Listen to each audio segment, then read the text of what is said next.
Bonjour, ici LT Survival. Et oui encore, mais ceux-là, le temps attendu. Un des nouveaux couteaux de la série Ganzo avec le Firebird, pour ceux qui savent.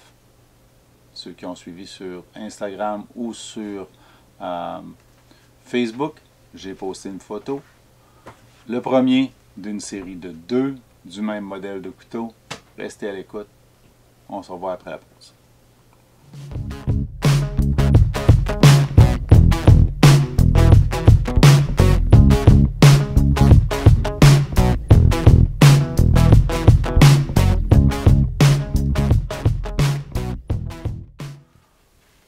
On est retour.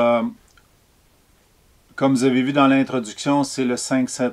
Le numéro de modèle, c'est le G753. 1 pour la lame satinée.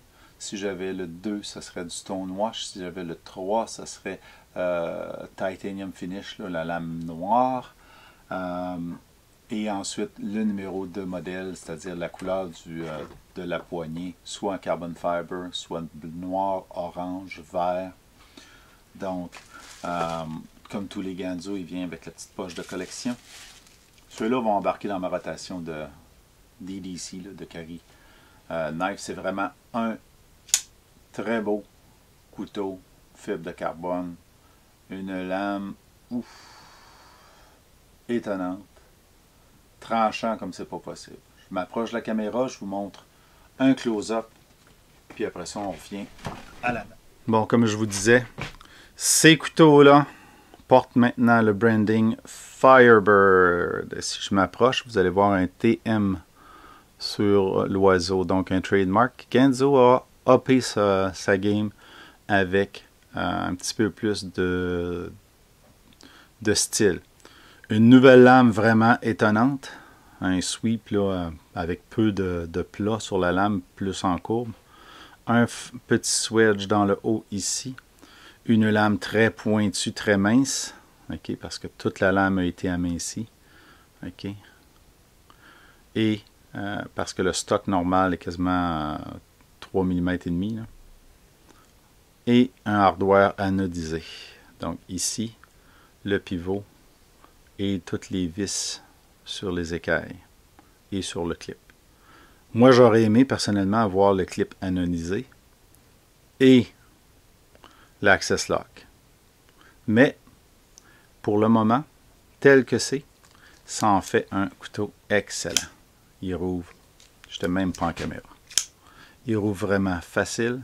Celui-là, je dirais, plus ou moins mieux que l'autre. L'autre dans le prochain vidéo que vous allez voir, avec la lame noire au fini titane. Peut-être un petit peu plus stiff, là, mais vraiment, il rouvre bien. On voit ici qu'un finger groove. OK. Et c'est très confortable. C'est pas une bosse qui va nuire là, dans une position ou dans l'autre. Vraiment, elle s'insère bien dans les doigts. Les cut-outs sont bien faits.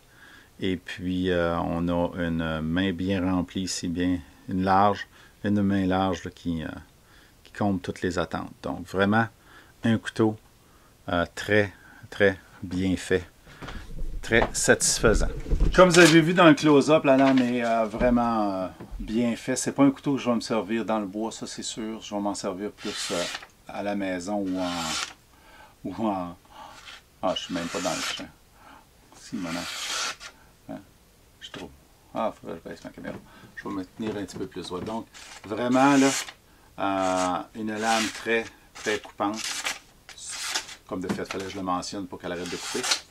Donc, très coupante, je peux faire du push-cut. OK. Donc, aucune difficulté là, à shaver du papier. Vraiment un beau couteau, un bon couteau. Pour du EDC, parfait. Pour le bois, un petit peu moins. La lame est un petit peu plus fragile. J'ai pas de problème avec la 440C pour tailler du bois. Il n'y aurait pas de problème de le faire avec ce couteau-là aussi. Mais pour une utilisation un petit peu plus robuste, les autres couteaux que je vous ai déjà revisés sont meilleurs. Par contre, le hardware est plus fait pour porter en ville. Celui-là, vraiment un couteau bien plaisant au regard.